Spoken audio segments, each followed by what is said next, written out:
Only on 7 tonight, a family is sharing their story in a wrongful death case that led to an historic $75 million verdict. It's the largest amount awarded in Michigan's history.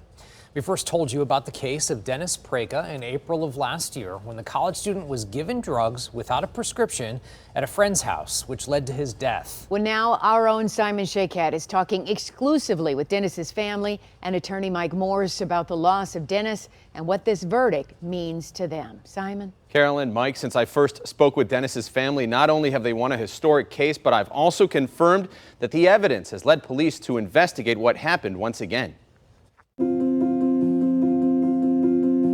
He was extraordinary in really all ways, just very kind, generous, intelligent, funny. As a young college student, just shy of his 22nd birthday, Denis Preka had a heart of gold and incredible personality. His parents, Linda and Jamie Thom, say honoring his legacy is something they will always do, and that includes seeking accountability. I've tried lots of cases in my career, and this is as hard fought as it gets. Attorney Mike Morse met with Denis's parents more than 5 years ago and agreed to take their civil case after Denis's death. We were able to show, argue, and convince 8 people in Wayne County that a 21-year-old man's life was worth $75 million.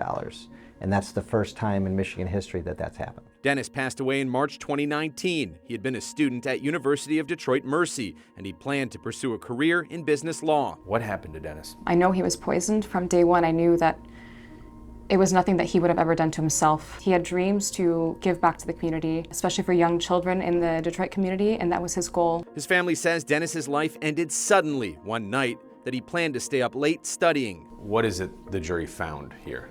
Besides the $75 million verdict, he was at a house where Denis was trying to study for an exam at. And that night he asked somebody for a study drug called Adderall. Denis was a loving, caring, trusting man, and he said, okay, and he popped it. The defendant admitted in Snapchat messages to strangers, when they asked, what did you give this guy? He said, Molly and methadone. These defendants were videotaping it and putting it on Snapchat with horrible filters. Michael says the jury saw videos of Denis after he was given the drug Molly, videos of him getting sick and needing help. He died with 83 times the amount of a normal dose of Molly in his system, which is what ultimately killed him. And they never called 911 when he was suffering for all those hours, and they just left him to die. They found that the defendant was responsible for the death of Denis Preka. Denis's life mattered. Denis's life was worth a lot. And you have to put the impossible task of putting a dollar amount on somebody who's not here. Finally, somebody, those 8 jurors, said these men are responsible for Denis's death. Only them. Michael says this case became very emotional for him and a team of 20 people he assigned to the case, as well as Denis's family, even the jury. This wasn't an accident. This wasn't kids just having fun. And I heard their story, and I said, I need to help this family. I need to help you guys, and I will help you guys. He said, I'll stand by your family, and he became our family. Denis always wanted to make me proud, and he was the most amazing child. And when the verdict came, I felt him. The warmth, he kind of surrounded me with that joy and said, well done, Mom. For 5.5 years, we litigated this case through thick and thin, talking to the family all the time, in and out of court. We had to deal with COVID, we had to deal with stays, and it took 5.5 years to get to the court to try this case. I remember the jury coming back and we were all crying together.